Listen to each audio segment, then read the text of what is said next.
I believe we are live. Welcome to the Business of Property, everyone, on Property Development Australia. I have a very special guest today. They're all special. We have Simone Schenkel from Gruen Hello. Eco Design.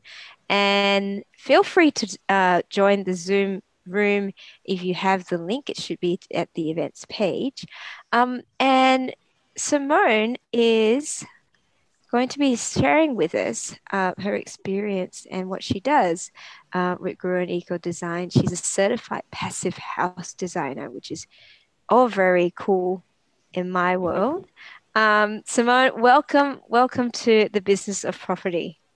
Thank you. Thanks for having me. All right, excellent. So tell us a little bit about what Gruen Eco Design is and what motivated you to get into this Yes. space. Yeah, so I think I was always passionate about the environment. And I studied architecture in Germany. And when I came to Australia in 2007, I was quite shocked how bad the houses were here. Or I should rather say, the first winter in our apartment, it was so shocking. I never ever was as cold in my entire life. And everyone kept telling me you don't need double glazing or insulation. And I thought something is wrong here. And I remember I went to a talk in the CBD about the newest and best inventions about energy efficiency. And I thought, hold on, that's what I learned back then at uni. And that's then when it started to click and when I realized, okay, my education is actually was different or special to compare what people learned here. And luckily, my first boss back then, he was actually a property developer. He loved everything German, everything efficient. And I told him the whole story and said, what about we try to design and build homes more according to the German standard? And yeah, luckily he was on board and we started to advocate for that and started to develop houses that way. So that's how it all started. And then, yeah, fast forward, then at one stage I started my own business, which was in 2013. But I had a little bit of a slow start because I had two babies in the way, which weren't quite planned. They slow things So down. the first 4 years, I was pretty much working from home part-time with a few contractors. But then since 2017, yeah, what was it, August or September, when I got my first full-time staff and my first office, things have been taking off since then. That's fantastic. So I'm going to ask the silly question, and I'll as well. And you're like, I know which one it is. There'll be a few people that will probably comment on the Facebook page. So if they do comment, I'll let you know as well when we have a little bit of a break. Because, Yeah. hi Todd, hi Brendan, hi Mirza. Thank you for joining us. Um, what is a passive house? A passive house. Yeah, I knew you would ask that. Hold on. What I actually gonna do is, can I share You may my share, and I'm screen? going to. Okay. So what I'm gonna do is passive house. It's a voluntary but rigorous standard to design highly energy efficient and healthy homes. But what I'm gonna do is I want to share with you a short video which explains it, I think, the best. Fantastic. Can you everyone see my screen? I can see your screen, so Okay. I'll say everyone can. Oh, we can't hear the volume. That's the only thing. Can you hear it? No, I can only see it. Okay, hold on. Oh, Maybe. what I might do. Ah, okay. Let's go back. So what I might do is maybe if I turn off my headset for a second, maybe let's. Yeah, okay. Sound is coming from my headphones. Is that better? Not really. What we might do, I might get that link from you and put it in the Facebook Yes. comments. So if anyone wants to have a Yes. look at that. Or maybe what I can do is I let the video run and I maybe can talk over it a little bit because at Yes. least then Yeah, you that can would be see great. just so okay. Okay, so let's try that again. Oh, come on. I don't want to do notifications and I don't want to trial. Okay, so passive house, 90 seconds. So it talks about, that most houses typically, that they have a heater somewhere in the house to help them with the heating. Mhm. And also most houses, I think we leave it. I think that's not going to work. Okay, Yeah, let's do that. Yeah, let's unshare. Cool. So maybe, yeah, I'm just gonna send you the link and then we can do that. Not sure why the sound All right. isn't working, a shame. But hold on, I'll put it in here. So basically, let me try to summarize it.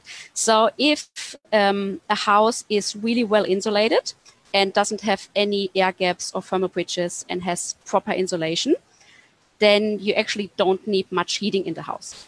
Because typically just the heat that's produced by its occupants, by the sun coming into the house, or just by the light bulbs and by cooking is enough to warm up the house. And we're here in Australia, we're actually quite fortunate that our climate is so mild that most passive houses that are built get around without any form of heating or cooling. In Europe, it's a little bit different. Typically, they have some small heating or cooling units attached to it. But in Australia, it's actually quite simple to get there. And but an important factor as well is fresh air in the house. And one thing that probably most people don't know is that we humans produce a lot of water. So, for instance, a 3-person household produces 8 liters of water a day. And the thing is, most Australian homes, they're so drafty that humidity and air just goes in and out. So it's not such a big drama. But the difficulty is as soon as you start to build airtight homes, the humidity gets trapped inside. And often nothing might happen for quite a few years, but sometimes after a few years, you can get mold built up inside the walls or behind cupboards, for instance. And that's what in Europe happened in the 90s or 2000, when suddenly people got really sick with asthma and other immune disease and what they call the sick building syndrome. And because of that, what the passive house introduces is a mandatory way of ventilating the house, a heat recovery ventilation system that kind of pre-warms or pre-cools the incoming air, but also make sure that you constantly have fresh air in the house. Right, just on that point, you mentioned about a number 8 liters. So Yes. what's the 8 liters of water that's being Just breathing by our produced in the breathing house? in the house, just our breathing, our cooking, our showering, it's 8 liters of water. And it's quite interesting. When I studied in university in Germany, building physics was a big part of our education, and it was actually a subject everyone hated because it was quite tough. But our professor, he was quite old style, and he was strongly against plants or animals inside the house because they produce even more water. And he said, you can never ever put a rope against an external wall because humidity and mold would form at the coldest spots of the house. Yeah. And another interesting thing is, even back then in Germany, we talked a bit about passive house design, but just in terms of energy efficient design, there is so much humidity inside the house that he recommended back then at least 3 times a day, you have to do a proper cross ventilation.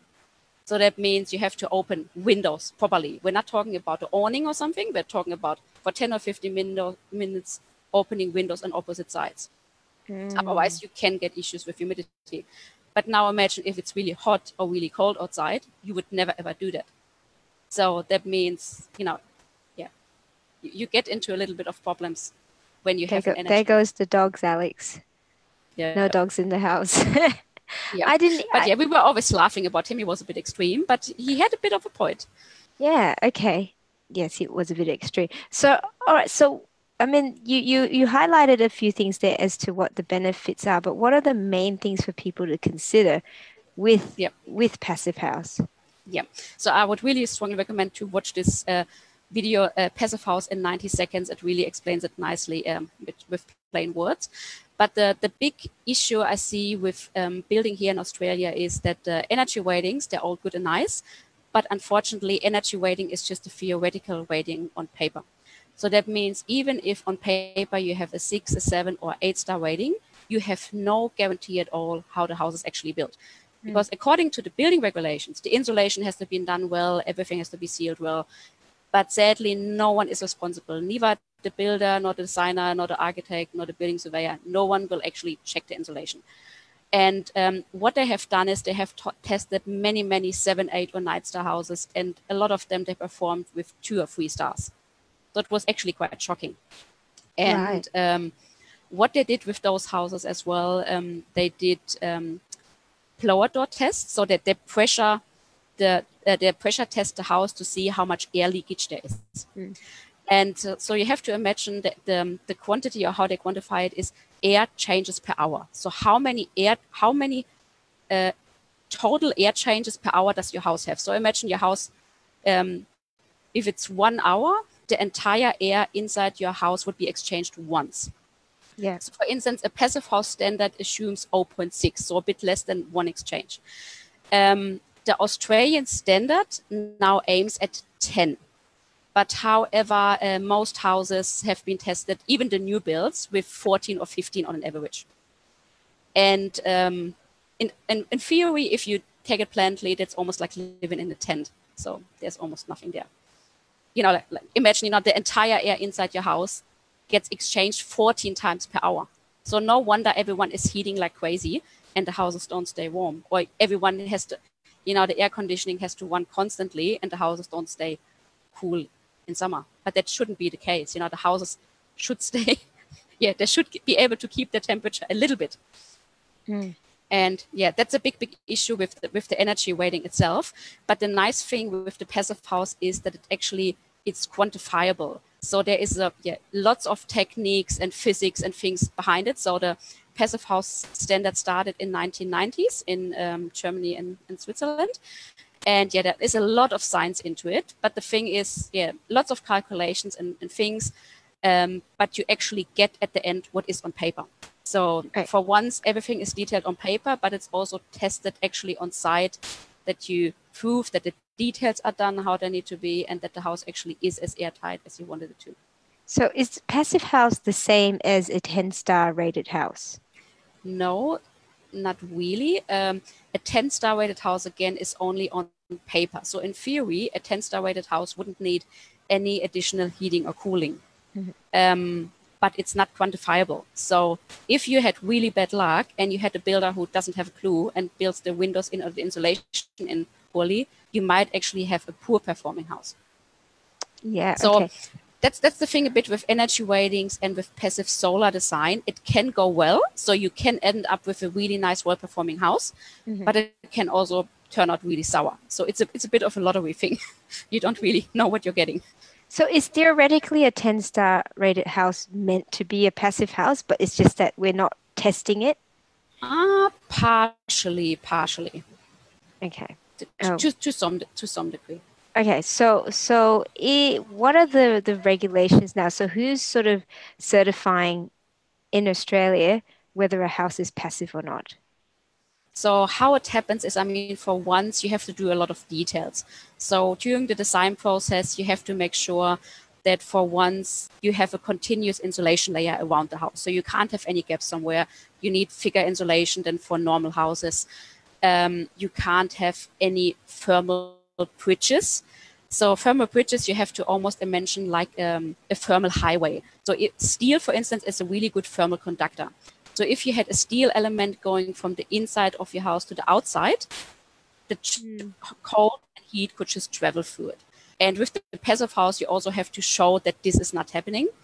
And so you have to detail everything around that. And also you have to detail an airtight layer. So typically in the passive house, you have a airtight membrane that wraps around the entire house to make sure you don't have any unwanted heat loss or heat gain.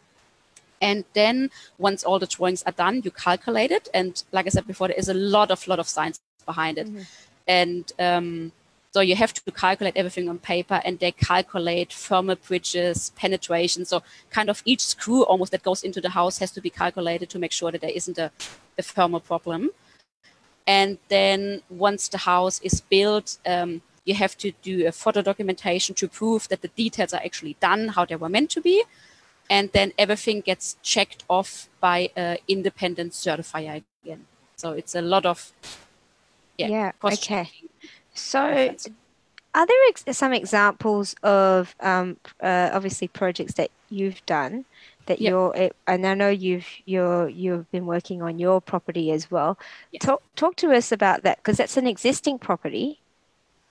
And So Not quite. So we have in our existing property, we've renovated, Mhm. but we got it from what was it, 0.8 stars to 8.4 stars. Right. But that's not a passive house. But we're also in the process of building our own, or starting to build our own passive house, which will be a new building. Excellent. Okay. So even in that process of going from almost under one to Yeah. eight, what do you have some photos you're able? I know I should have asked you before if you can share with us because I've seen them on your Facebook Yes, one page. second. Give me a second. I can And maybe open. talk us through some of the things that you did to be able to convert Yes. your home. Uh, Let me see if I can find it. Lara has asked, what do you think of black cladding and roofs on Yes, houses? that's a bit of a controversial subject. So the interesting thing is it depends a little bit on where you are in Australia, because obviously if you have dark cladding and dark roofing, it heats up the house. Mm. But interestingly enough, yeah, Australia is mainly a heating climate. Victoria is mainly heating climate. So if you're in Victoria, it kind of makes sense to have, or it helps a little bit to have dark cladding. But actually, the experts, they are fighting a little bit about it. So some experts are saying, oh, you know, especially when you're in a city, you should not have a dark roofing or dark cladding because it just heats the cities up more. Should rather have lighter colors. And then other people say, nah, we are a heating climate, and therefore, if you have a dark roof, it helps you in winter to keep the house warmer. So there are pros and cons for each. Hmm. If you're in a hot climate, I would rather stay away from a dark roof, though. Yeah, good idea. There's a question here. While you're doing that, I'm going to read some questions if you don't Yep, mind. yep. And I found Todd the photo, so if you Todd has asked, is the benefit to the purchaser the long-term payback as the initial cost would be higher? He says, I really like the idea and have seen passive housing in New Zealand, but here in Queensland, it may be a hard sell as a developer. yeah, it is hard. So I think at the moment there might be one certified house in Queensland. I mean, it's slowly getting more and more and more interest. The good thing is though that you barely need any cooling anymore when you do those passive houses in hot climates. So there have been quite a few in Asia. Then that's interesting. But yeah, the problem is there isn't quite a market for it yet. I think, you know, not a lot of people interested in passive house. But having said that, building highly energy efficient homes with a higher star rating that are done well, I think there's probably definitely a growing market for that. Yeah, yeah. Okay, let's swap to sharing screen mode again Okay, and so this is talk us through your property. yes, okay. So let's share that. So let's just start with this. So you have to imagine our house was kind of the, which photo do I start? The typical two-bedroom brick veneer apartment. So that's now a photo how it is now. But it's the typical two-bedroom brick veneer. So no insulation whatsoever, terrible single-glazed windows. We actually had a dark green carpet everywhere, even in the toilet. The most disgusting thing I've ever seen. It had single glazed windows. It was freezing as had two bathrooms, two bedrooms and one bathroom. And what we did when we moved in, the very first thing was we ripped off the carpet because we just could not stand it. I think it was literally the day we got the key. And but then we went full circle with the house. So we did rip off all the external plasterboard, so the plasterboard from the external walls. We insulated all the walls. We insulated the floor. We insulated the roof. We installed double glazed UPVC windows throughout.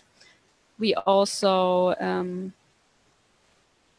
I think my screen is in the way. We also turned the former bathroom, laundry, toilet into our master bedroom, which is this room here. And interesting enough, like most units or houses, there was no access to the garden. And on the north side, there was actually only the bathroom, the toilet, and the laundry. And so we turned this area into our master bedroom, which is this room here. So that used to be the bathroom window.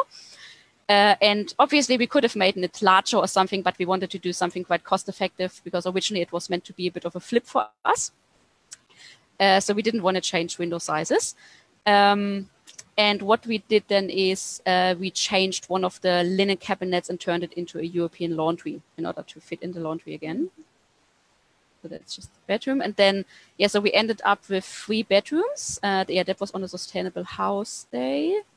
That's the kitchen. Oh, okay. You had the open day on Sustainable House Day. Yeah. And also Okay, what we did is it was a really big kind of kitchen, kitchen with a dining table included and then a living dining room. And we tucked off a little bit from the kitchen and turned it into a bathroom. So that means we ended up with a bathroom, ensuite, and 3 bedrooms. So yeah, turned a 2-bedroom, 1 bath into 3-bedroom, 2 bath. And yeah, so that's the hallway. We just opened up a wall to make a bit more light.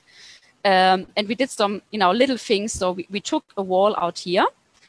And actually, most people think, that's a structural element, but it's actually not a structural element. It was just a way to hide the different ceiling heights. Just some tricks to save a bit of money. Clever, yeah. And then, yeah. So you mentioned the window sizes as well. How important is that to passive housing? And does that mean that anyone looking to build a passive house can no longer have beautiful wall to ceiling, floor to ceiling windows? Now you definitely can, but it depends on the right windows. In this case, we only kept the window sizes because we didn't want to make a bigger opening into the wall because that would have required a building permit. And we tried to avoid a building permit with this. Yeah, that was the only reason for the windows. But yeah, you definitely can get large, beautiful, amazing windows for a passive house. That's no problem. Yeah, and that's the outside. So as you can see from the outside, still a typical unit. So structurally, was there anything that you needed to do to convert it? Nothing at all. So what were the main elements? Because it seems like you didn't have to do too much to be able to get it to the higher rating. I guess it was really mainly the insulation and the windows. But interestingly, when it comes to insulation, you can only do so much with insulation. So let's say you're sitting at a 6-star house, and even if you put in as much insulation as you can into the walls and the roof or the floor, you can maybe get up to 6.2, 6.3, but nothing else. But the second you go to better performing windows, the rating starts to 7 stars. And if you suddenly then look at the high performing double glazing windows, it jumps to 8 stars or even higher. It's mainly the windows. The windows have the biggest impact. Because one thing what most people don't realize is that even the best triple or quadruple glazed windows are not as good as an insulated walls. So, yeah. Okay, so the proof here that even if you have a poorly performing house, that you can change it. Yes. So obviously, I mean, like insulation wise, what could you do apart from the ceiling? Yeah, so definitely under the floor. And one important thing is as well, I often speak with people that say, I can't insulate the entire house or there are areas I can't get to, so why even bother? I'm a big believer that every little bit counts. Even if you can't get to every area, then at least insulate the walls you can, or insulate the floor where you can get under to. And sometimes it might be too tight underneath. Might not be able to get to some rooms, but do as much as you can. The ceiling is usually easy because most houses have easy access, so the roof is a no-brainer. But the next big thing is weather stripping or draft ceiling windows and doors. Because most windows, they have such big gaps that you can feel the air coming in. So if you were to at least help with that, that would make a huge difference too. Excellent. And the nice thing with our house as well, at work often in the morning I joke, I'm complaining on a high level. So I told you before that we had a few nights where it was really cold, like 2 or 3 degrees, and I get up in the morning and our house is still 19 degrees, even though the heater was off the entire night. So who do you get the star ratings? Like after you complete it? Just the energy rater. But in our case, we could do that ourselves because back in the day when I started out my business, I was doing energy ratings for lots of other designers and architects as well. Mhm. So back then when we renovated, I was actually still registered, so I could Mm. do it myself. Okay. Alex has asked, how much did that renovation cost? It's really hard. I have to look it up again. We had an article once in the Sanctuary magazine where we talked about it. Um, it's hard to say because we did it in stages and a lot of things had nothing to do with the energy efficiency. Yeah. But I would say maybe between 30 and 50 all up. But that's, with, yeah, we put in one new kitchen, two new bathrooms, did all the windows. Yeah. Excellent. So it's not as, I mean, it's the price of a No. And regular even the windows renovation. themselves, like I said, the windows make the biggest impact of all. Mm. And with the small units, there aren't that many windows. So the windows were $10,000 or something, which might sound a lot. But the thing is, it's not just the energy you save or the money you save on bills. For me, it's rather the comfort because suddenly I feel good in my house and Mm. especially during isolation when we were home all day, I really love our house. It performs beautifully. I never have to worry about that I'm too cold, or I don't have to worry about, oh, can I leave the heater on, or how will my energy bills Mm. be? We don't have energy bills. So solar power. Yep. We added some solar panels on the top. Yes, we also have a small solar system. We were quite lucky. We still get the really high feed-in tariff, so we still get 68 cents, which Mhm. means we often have a bit of a profit even from the solar Ah, panels. excellent. So we're talking about existing houses, and Yep. are you able to walk us through sort of a new house and the sort of uh, factors that you need to consider if you're looking to Yes. design a new house, a new passive Um, house? a new passive house. I think I haven't saved a passive house. Um, yeah, but let me see which ones did I save before. Um, So, I mean, for once, I'm a big believer that, less is more and quality over quantity. So I think, you don't need a massive, huge house. Or a house doesn't have to be huge in order to feel bright and spacious. It's rather a Mm. matter of having the windows in the right spots, having maybe higher ceilings, and make the house feel well. But a problem I often see is that especially volume builders or display homes, they have so much wasted area in hallways and other things and things that are just done really badly. So when building a passive house, it's important to look at the basics. So make sure that the house is as compact as possible, I would say. So most our homes, let's say, yeah, most of our clients would have bedroom homes, say 4 bedroom homes with one living area or sometimes with 2 living areas. And they would be sitting between 200 or 220 square meters. Mm. Whereas if you look at display homes or volume builder homes with the same bedrooms, they're sitting way over 300 square meters.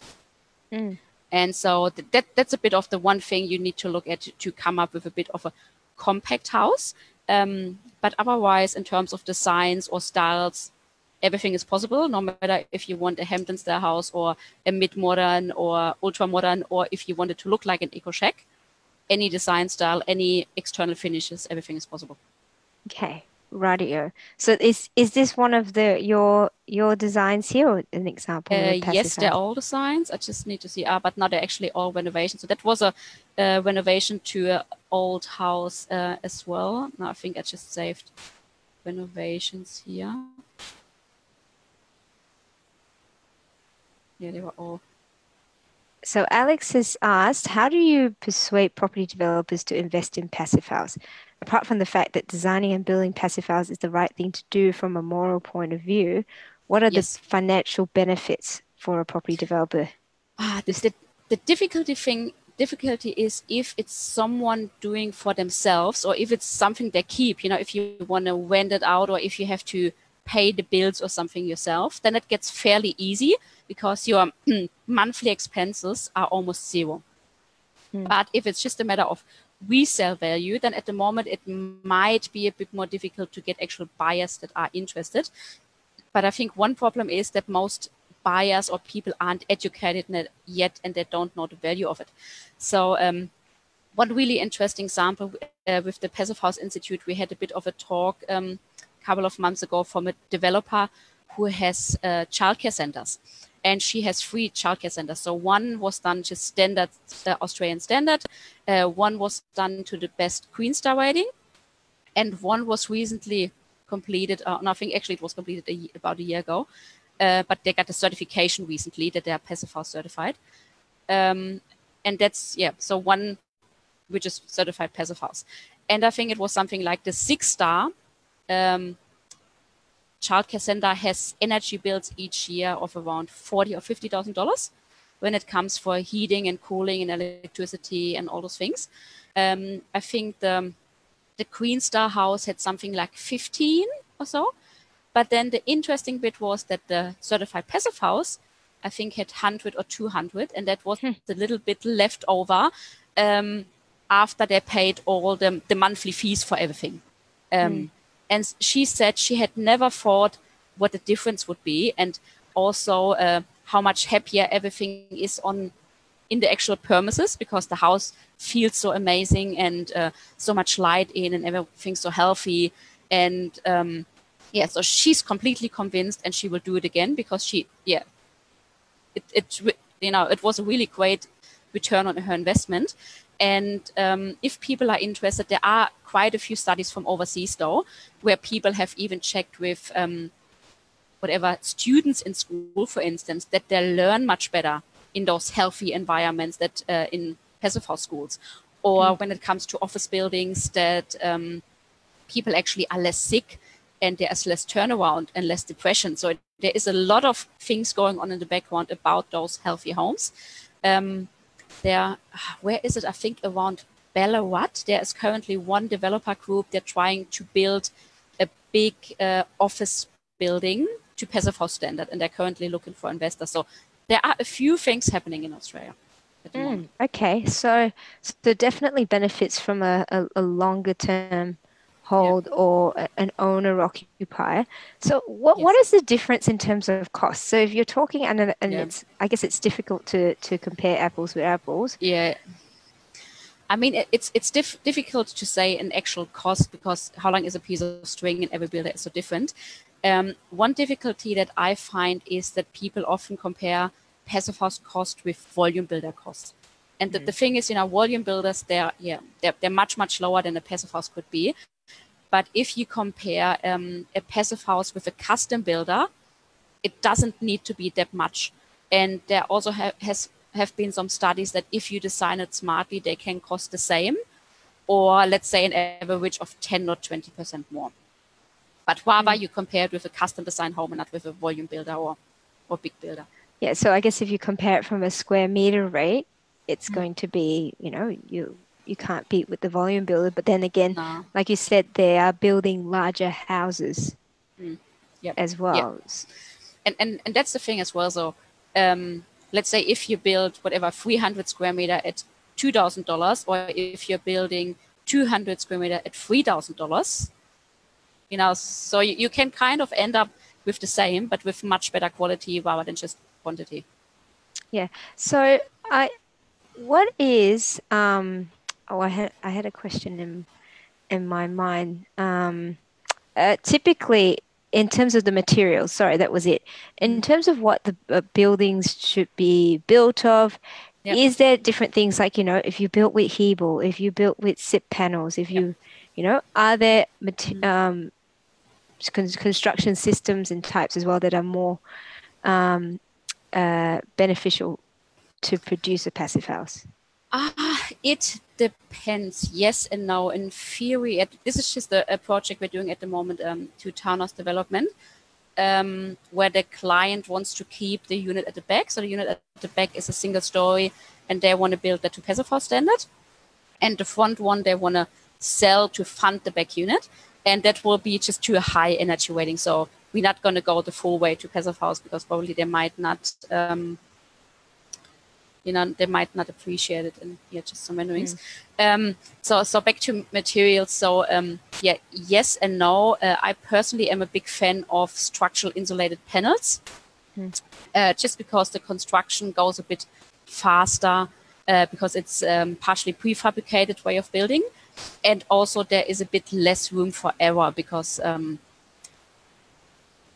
to build an airtight building. But otherwise, yeah, kind of the easiest or most cost-effective way seems to be a figure stud wall. So typical house would have a 90 stud wall.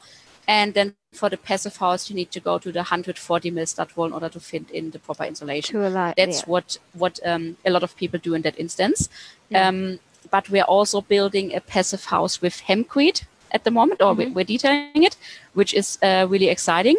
And it's yeah, a really healthy and sustainable way of building, but a little bit more cost intense because there aren't that many trades or people doing it. So that would not be Yeah. the most cost effective way of building it. Yeah. And just on that hempcrete and you know, just really quickly talk about the benefits of hempcrete because you know, I think we don't typically developers in particular, we're not doing hempcrete. I mean, for once, it has a beautiful texture. So it almost feels or looks like wrapped earth. You know, I think most people would be familiar with wrapped earth. So it feels really warm and homey. But also it's extremely highly insulative because wrapped earth is completely the opposite. So in order to get a wrapped earth wall working well, you would need a sandwich panel to fit in insulation or something, and then it gets crazy expensive, which people wouldn't do. Yeah, but hempcrete for once, it's extremely well insulative. So you have the one wall system that kind of does it all. So it's the structure and insulation all in one. It's extremely sustainable because obviously, you know, hemp grows really fast. And yeah, therefore one of the best materials probably for the environment. And in theory, it can be done as an owner builder because the hempcrete is quite labor intense, but can be done manually. Yeah, I And you think can that are get the main things. hempcrete in panels as Yes, well. you Is can that also get it in correct? panels. Yeah. And what's quite nice, I've seen a few projects as well where they just used it as features. You know, for instance, like other homes, they put in a brick veneer wall or, sorry, a brick wall or a wrapped earth wall. You can put in a hempcrete wall as a really nice feature. All right. And the other thing I've read about hempcrete is its breathability. Exactly. It's breathable and you don't have that much issue with moisture buildup or humidity or mold, which is Yeah, really good as well. Yeah. fabulous. Oh, I'll have to do another segment on hempcrete. Few questions here. David asks, would vertical garden covering the entire west facing wall make a lot of difference in cooling? That would actually help to keep the heat off the wall. But I guess you have to be careful that there wouldn't be too much metal potentially holding up the plants and then transferring the heat into the house. So as The long as you had, moisture.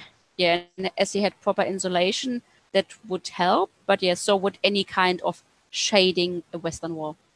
So you might be cheaper off just planting something in front of it because green walls can be quite hard or cost intense to maintain. Yeah, yeah. Okay, so we talked about return on investment.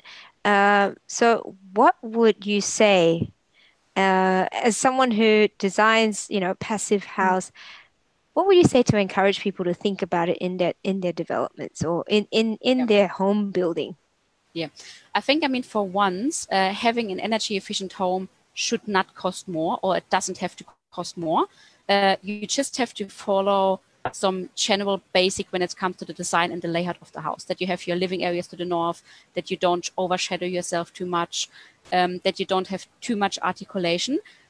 Um, I think sadly often some drafties, designers or architects, they have not a clue and they just design whatever fits onto the site without thinking about it, which is quite sad. Because on most sites you can design something that performs somewhat better. And even when you use the kind of the standard insulation and kind of standard double glazed windows, you should get most houses to 7 stars if you do them a bit smartly. So I think, especially when it's for return on investment, I think aiming for a passive house might be a little step too far, or you might not get the money back. But definitely aiming for a highly energy efficient home that is done well. So not just on paper, but that you actually have people working on site that know how to properly install windows and insulation. That can go a long way. Fantastic. So, Simone, in terms of what you do, tell us a little bit more about your firm, what you do, and also, I mean, is it mainly only in Victoria? Can you only design for No, Victoria? we now we can do Australia wide, but having said that, we only have one project in on the Gold Coast or Gold Coast hinterland and one in Canberra. But in theory, we can design everywhere, but here is a little bit easier. Mm. Having said that, with Zoom and all, things are not as bad when they're far away. But like I said earlier, when I started my business, I had little kids. So quite early on, I was relying on Skype meetings early on because I was Mm. just not able to drive everywhere and see people. So right from the start, we would typically do interactive design meetings with our clients where, similar to here, where I share the screen and we do changes on the go to the design. Yeah. And we pretty much do everything when it comes to energy efficiency. So I'm a big believer that no matter how much, what your budget, Hmm. you can make any home more energy efficient or improve your house. So we do all kinds of projects from small retrofits where people just want to make their home perform better, small extensions, big extensions, new buildings, townhouses, passive houses, everything. So is it possible then if someone's got a plans already, Yep. say it's there's DA approved Mm. or whichever, is it possible to then come to you and say, Simone, is it possible Yep. to make the changes there and Yeah. improve the rating? Yeah, so actually funny that you said that. We have quite a few projects like that where we take over projects after the design or after town planning, where we typically start and rather with a bit of a design development and just see, are there some simple ways how could we improve the function? But also, yeah, I'm all about affordability. Mm. Like I said, it doesn't have to be expensive, but often houses are designed really complicated, especially when it comes to structure. So, for instance, when you have double-story buildings, often walls don't sit on top of each other, or there are just really complicated details, or tiny things that don't give it much, but add a lot of money to it. So, typically, we would try to simplify those things, and to do that, we try to work really closely with builders right from the start. Mm. So typically, as soon as a design is finished, we would talk with a few builders and see to get a builder on board early on to make sure that whatever we design is within the client's budget. Because I've seen too many people that spend potentially sometimes years when it's about town planning and other things to get to tender stage. And if you find out at tender stage, you just cannot afford the build. And Yeah. I think that's everyone's nightmare. And we definitely want to make sure that you find out how much it could cost after the design stage. And if you have to make some changes or compromises, it's not good, but at least you know it then, and then you can react to it and do changes accordingly. Excellent. Okie dokie. Well, if anyone's got any other questions, we'll probably, if there's anything that you wanted to add, Simone, before we start to wrap up. Mm, let me think. Yeah, I think just going back to what I said before, that every little bit counts. Mm. Even if you can't afford the whole um, the whole shebang, do as much as you can with your project. And I think the most important thing is spend as much as you can on your windows and on your insulation, because you will never ever touch them again. A kitchen or a bathroom you can update in 10 or 15 years, or your light fittings, you can update in a few years. But when it comes to your insulation or windows, you will never ever change them again. Windows insulation. Yes. Two things. If there's two things that you need to do, windows and insulation. Yes. Yep. Alex is finishing up. Do you have a certified, so do you have to have a certified designer to have a certified passive house? Not necessarily. It helps because otherwise there are a lot of things you just don't know. But I guess you need someone who can do the calculations for you, Mhm. and someone who helps you with the details. But also you need either a certified builder uh, or a builder who's at least willing to go the extra mile, Oh, so the builder again has to be someone that. that knows about it. So you can get certified passive house builders, Hmm. but they don't need to be certified, but they have to be keen and willing to do what it takes. Okay, great. Todd's asking about roof insulation. Is insulation blanket directly under the iron more efficient than directly above the plasterboard of the ceiling. Ah, like this as It opposed to. depends. Yeah, so the one important thing is you have to stay as far away as you can from sacking, because often blankets come with sacking with kind of a metal Mm, layer, and they don't allow any breathing. So you can trap humidity inside and you can get massive issues with humidity or mold. mm, So sadly, common practice is that most people use sacking everywhere, and it's common practice. There is a bit of talk in the industry that it needs to change, but sadly, it's not quite there yet. So you have to make sure that any membranes are breathable. Luckily, nowadays you get at least one or two options in the hardware stores. But in terms of insulation, in a perfect world, you would have two layers of insulation. You would have one straight under the roofing and one on the ceiling. Because the thing is, if you only had your insulation layer on the ceiling, you could trap heat inside your roof cavity in mm. summer. And imagine you have 50 or 60 degrees in there, it slowly comes into your house. And you don't want that to happen. So ideally, you need the insulation on the ceiling level and in the roofing. In Europe, that's actually mandatory. You have to do it. Here in Australia, it isn't. But one of the things we definitely noticed the difference it made to insulate the ceiling properly, but also having an electric whirlybird That can that make, yeah. whether the wind, whether there was wind or not, that it would suck up the heat because, Yeah. as you say, in summer it can get Yeah. stinking hot. And with those old houses, when you can't change many things, but at least you can heat exchanger. Like you said, you can install something into your roof cavity to get the hot air out. That can help a lot. Excellent. Excellent.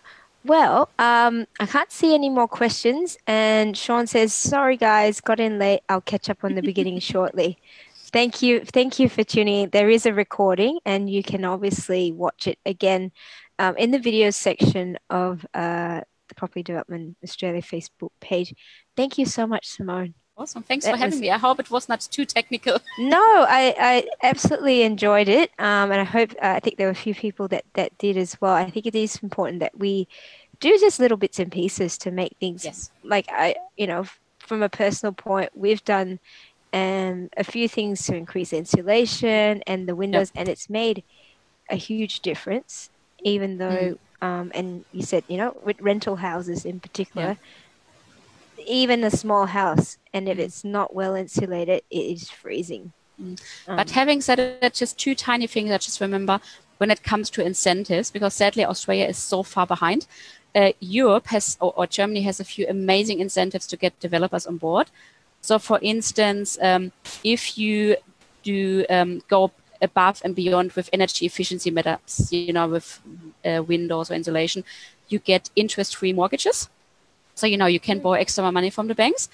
Or even better, when you're developing, you can build a higher density if you build a passive house. So imagine you do apartments or units or whatever, or office buildings or whatever it is, they allow you a higher density, which then in the end gives you a bigger return on your investment than building it the standard way. Ooh, It's amazing. And that's people jump on fabulous. board. And for instance, what is it? Vancouver, New York. So there are quite a few cities. Canada is one of the forefront. There are quite a few states where passive house is mandatory for any new house. And New York is even better. New York has put a rule in place that any existing building has to be transformed to passive house within whatever the next 10 or 20 years. I think those are great incentives. I know this in terms of we talked about this last week, the Bank of Australia is Yeah, they're good. providing. Yes, So that's really good. that's great. But I think we definitely need to do more to Yeah, encourage the whole yeah. industry to think about. And especially something to encourage developers and investors. Why should an investor or spend money to upgrade an apartment or a rental property? Why should there? There is no reason. Mm. So we have to create reasons, and unless they're created, no one will do that. Why would Yeah, you spend $20,000 for nothing? yeah. But Okay, imagine good. you get the $20,000 whatever interest free, or you get whatever 50% of it as a grant because you're doing something good for the tenants. Yes. Suddenly things get way more interesting. Alex, vote the Greens. We need to lobby. We need to lobby the industry. to provide a lot more incentives for developers Yeah. to think and build differently. Yes. So thank you, Simone. That was fantastic. Great to have you here. Thanks for And having me. please hop on, if anyone's got questions, pop them in the chat. And Simone, please feel free to respond as well. Anyone that needs to come in contact with you, what's the best way to do that?